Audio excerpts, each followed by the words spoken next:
Este é o tema da mensagem desta noite. Os céus estão abertos sobre os filhos. O texto dessa noite, Mateus capítulo 3, versículos 16 e 17. É o encerramento dessa série de mensagens, Filhos da Casa. E como encerramento, Deus trouxe ao meu coração essa mensagem: os céus estão abertos sobre os filhos. Escreva aí nos comentários Mateus 3, 16 e 17. Assim está escrito na palavra do Senhor: assim que Jesus foi batizado, saiu da água, naquele momento o céu se abriu e ele viu o Espírito de Deus descendo como pomba e pousando sobre ele. Então, uma voz dos céus disse: este é o meu Filho amado, de quem me agrado.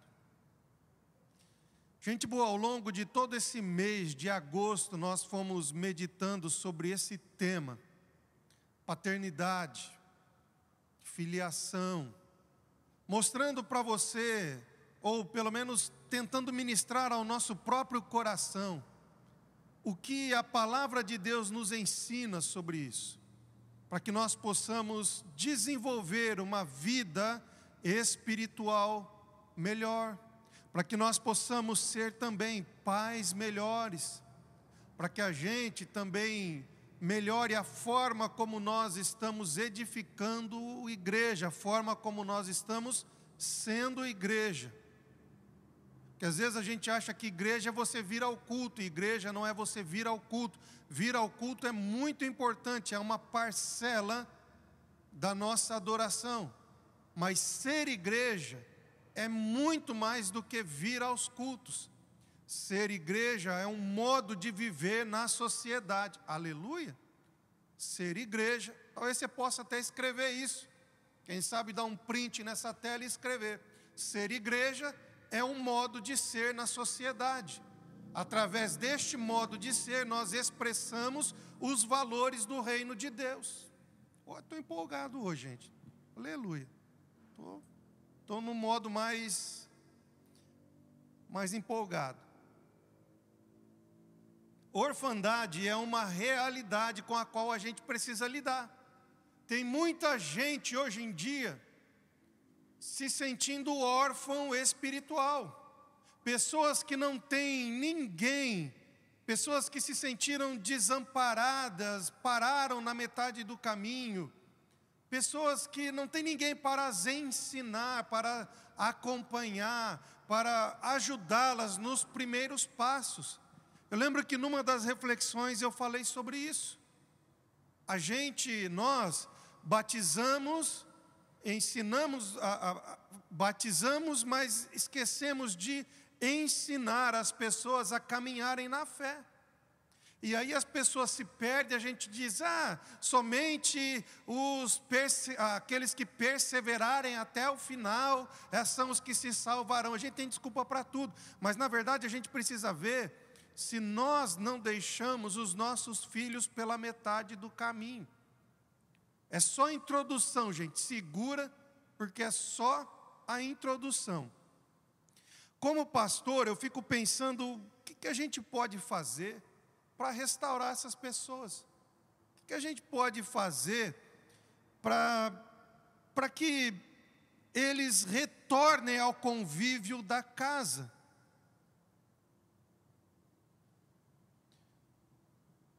Para que esse sentimento de orfandade, gente, não fique dentro do coração dessas pessoas. Esse é o motivo pelo qual eu venho trabalhando esse tema aí, Filhos da Casa, eu e os pastores que ministraram aqui antes também. Para que a gente entenda, presta atenção nisso, para que a gente entenda a nossa responsabilidade como família.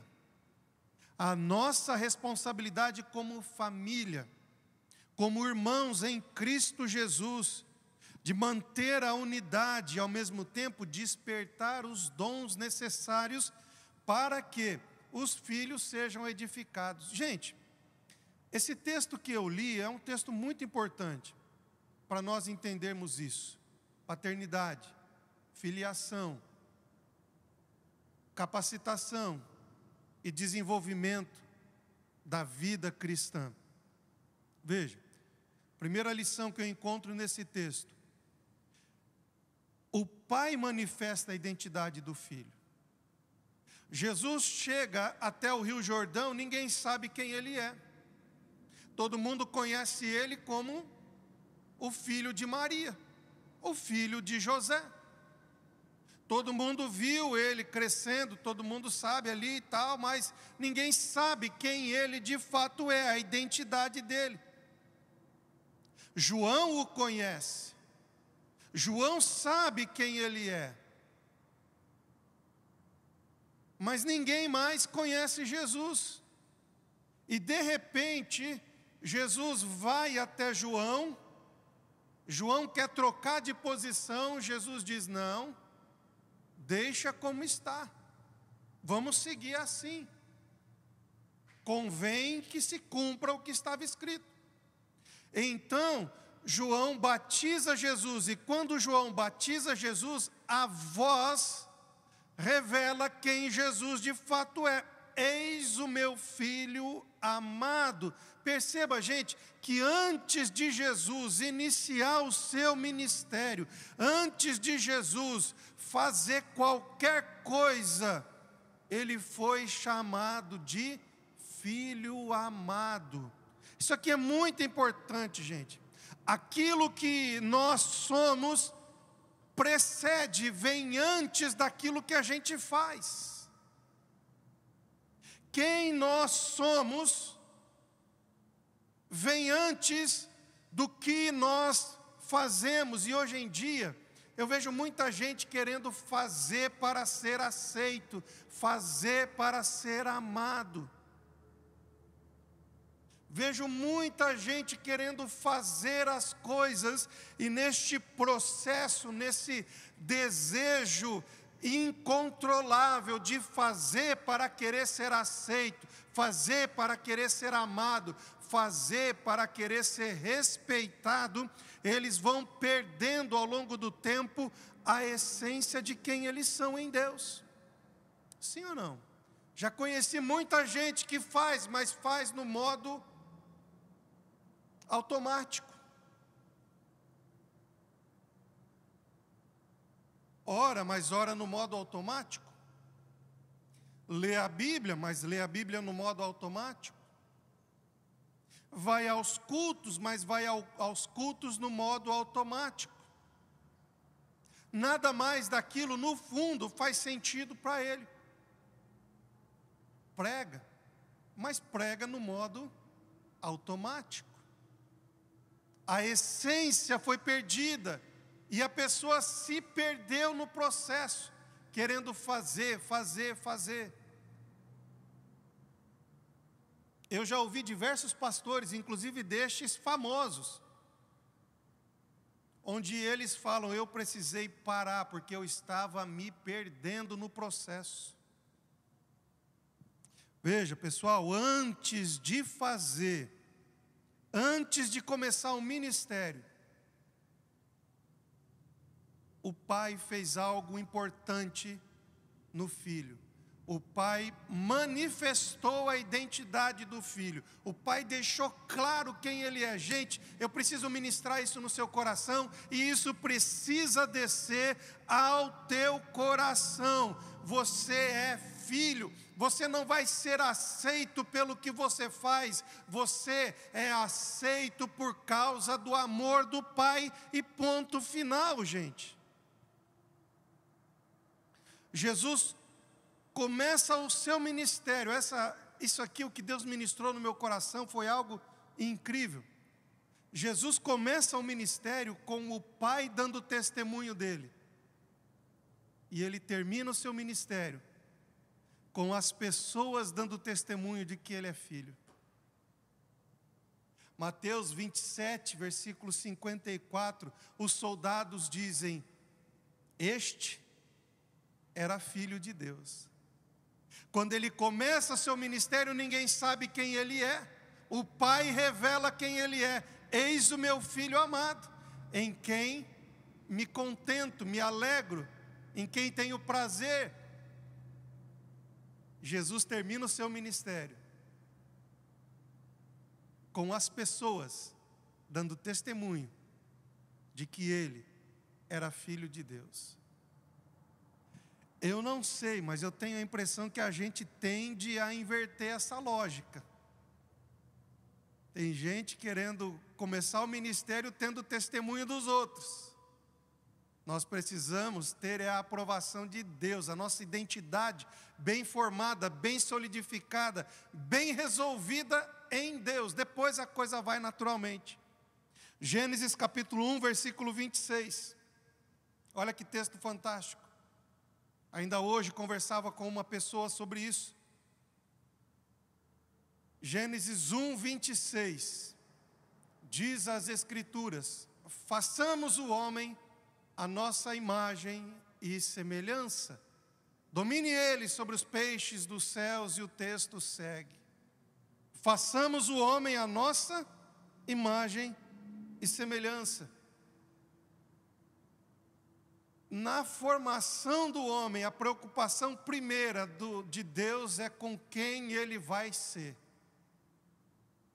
Perceba, façamos o homem.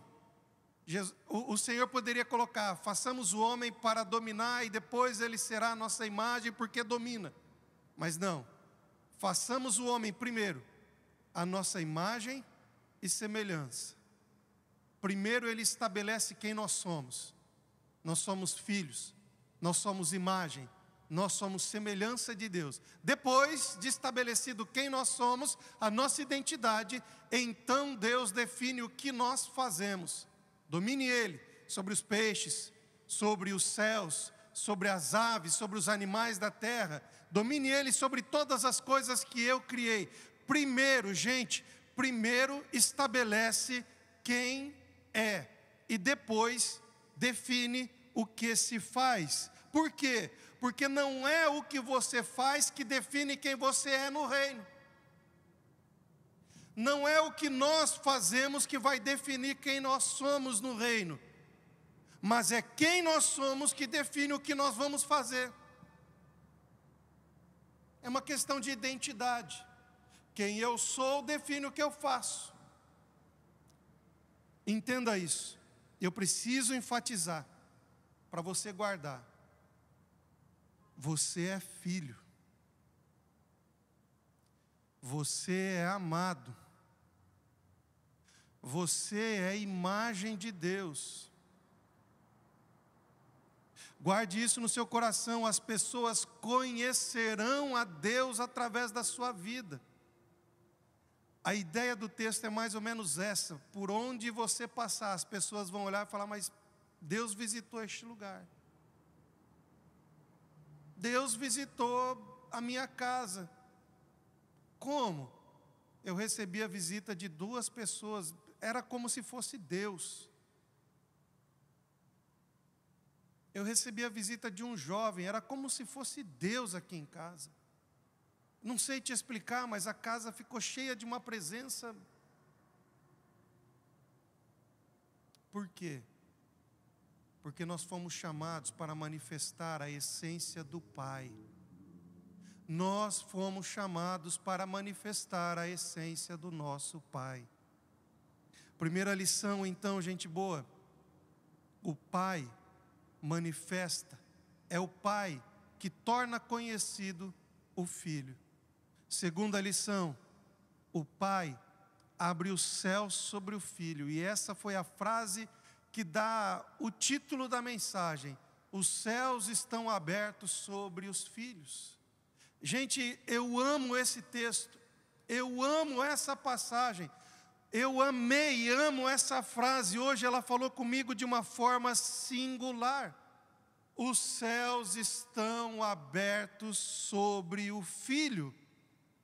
Céus abertos é uma expressão de significado amplo, de sentido amplo. Por exemplo, céus abertos podem significar aceitação.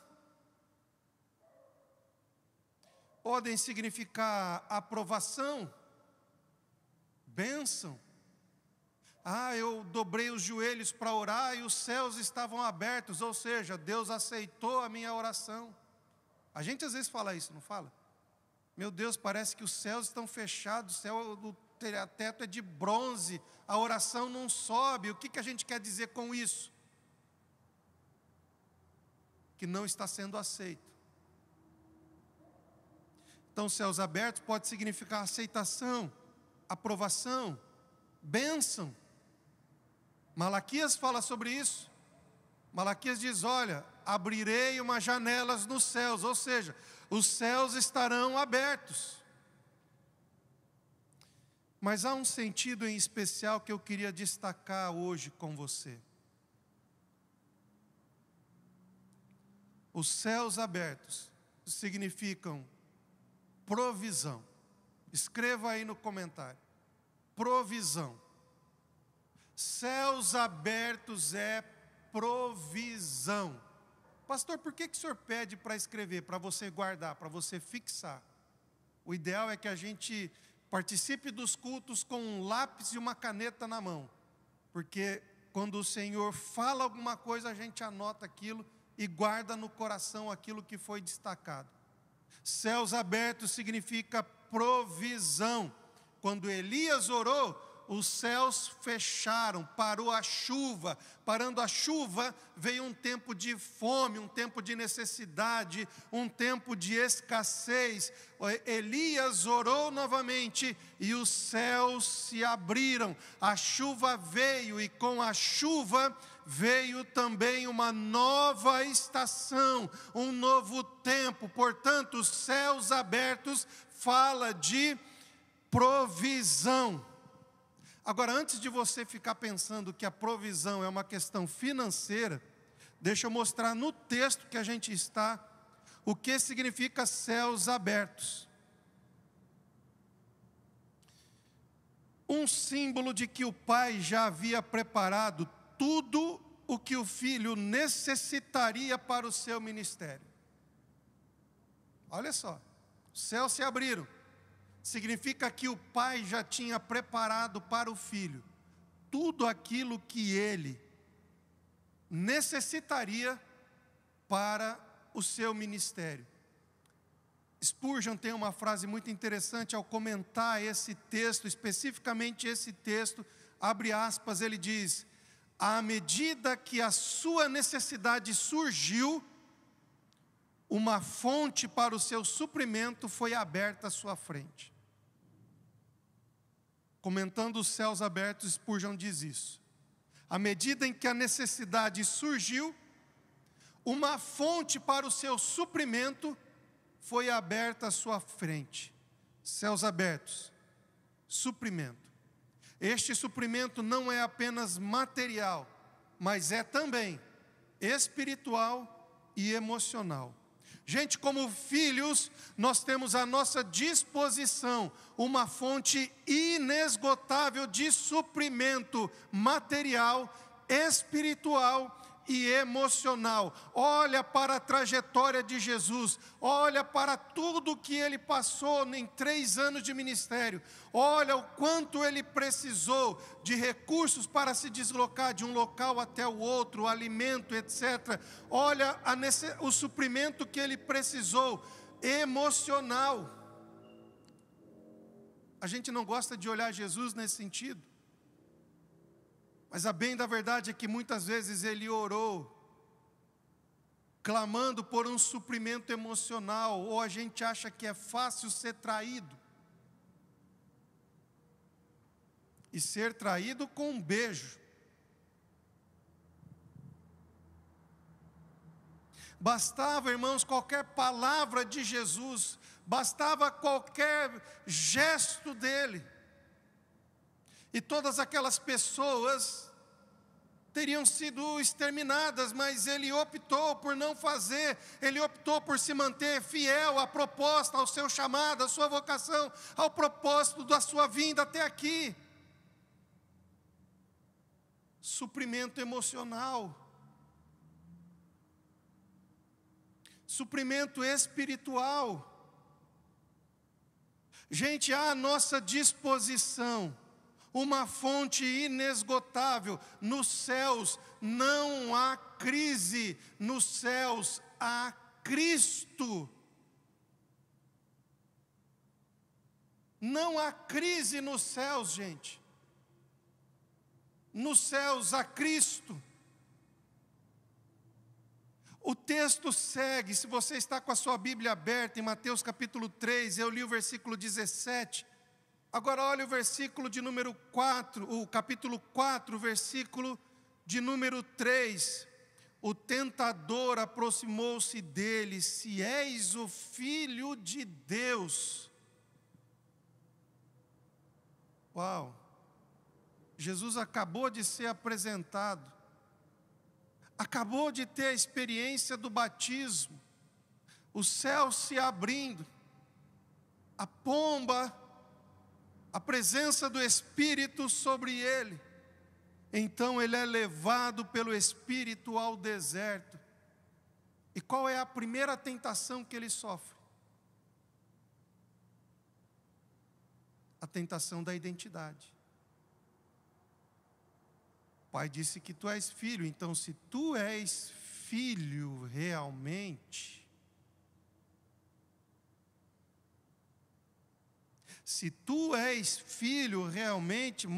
transforme essas pedras em pães.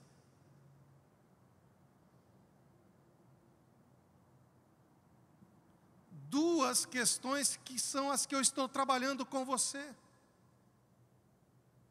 Identidade, quem eu sou, e suprimento. Olha como o diabo é, e olha como a Bíblia nos ensina, gente. Tu és o Filho de Deus? Se tu és o Filho de Deus, transforma as pedras em pães. Suprimento, gente. Identidade e necessidade sendo provadas. É importantíssimo que a gente guarde muito bem dentro de nós quem nós somos, saber que há sobre nós uma fonte inesgotável de suprimento. Eu quero liberar essa palavra sobre você, gente. Você vai vencer essa provação, você vai vencer essa tentação, você vai vencer essa fase, você não vai desistir, porque o Filho está restaurando a sua verdadeira identidade e está abrindo sobre você uma janela dos céus. Os céus estão abertos sobre você. Uau! Gente, Jesus não transformou a pedra em pão, mas ele resistiu à tentação.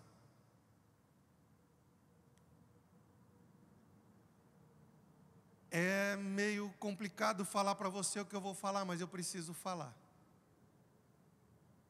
Nem sempre a sua oração será atendida como você quer. Nem sempre você vai receber o que você está pedindo. Mas você receberá tudo o que é necessário para você atravessar essa fase que você está passando. Conheço muitas mães orando pelos filhos há anos. E muitas delas chegaram a pensar que não haveria mais saída, que elas tinham desistido. Mas eis que o Senhor a sustentou, e no tempo de Deus, o filho volta, o filho se converte, o filho se entrega, a vida muda, e ela olha para trás e diz: Deus, obrigado, porque a provisão, o suprimento espiritual, o suprimento emocional, nunca me faltaram, eu venci essa fase. Talvez você está passando por um momento difícil, de necessidade material, e você tem orado ao Senhor, e na verdade Deus está sustentando a sua fé, Deus está guardando a sua fé. Fique firme em Deus, a provisão virá, a oração será respondida. Você é filho, meu irmão, você é da casa. Eu quero chamar o Ministério de Louvor para vir aqui. Nós vamos adorar a Deus, por favor.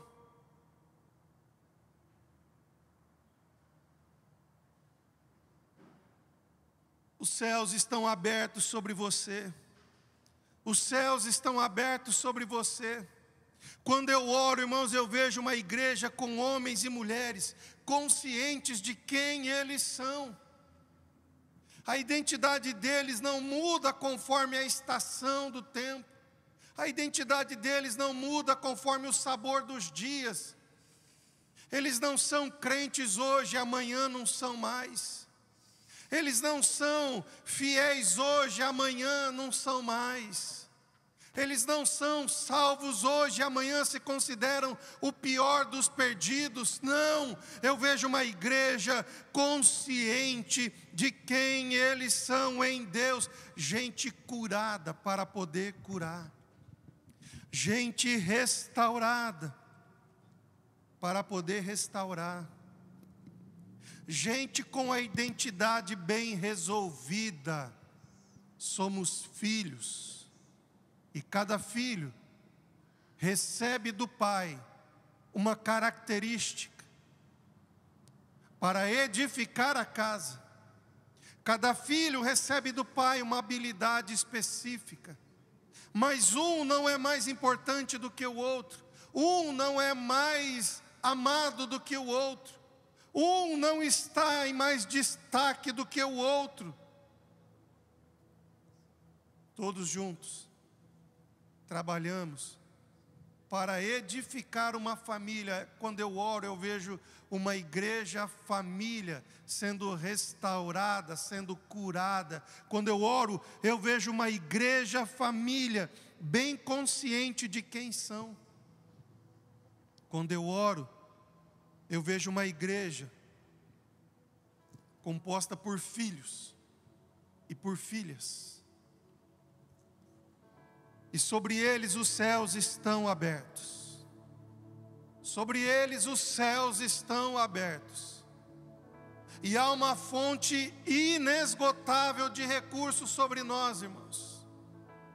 Há uma fonte inesgotável de recursos sobre você. Talvez o que você está orando hoje é para uma questão financeira. Talvez você está orando por uma questão familiar.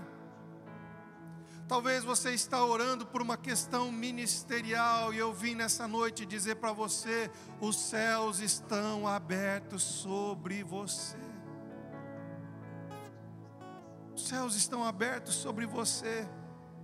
À nossa disposição, à sua disposição, recursos espirituais, recursos materiais e recursos emocionais. Quanta gente me procurando, chorando, porque as suas emoções estão abaladas com tudo o que estamos vivendo.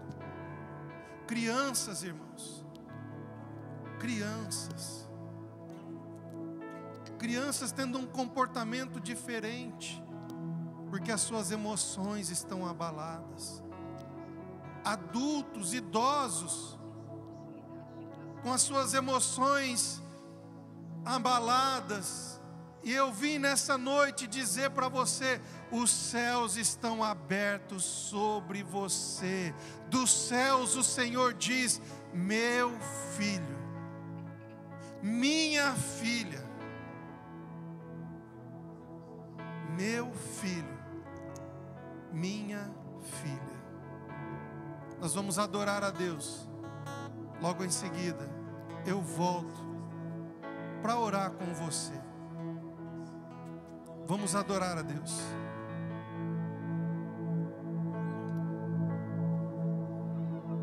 Estás aqui no trono de louvor. Tua presença me curou. Fascinado estou. Estou de pé na presença do Rei. Tua glória está aqui. Teu amor liberta-me. Só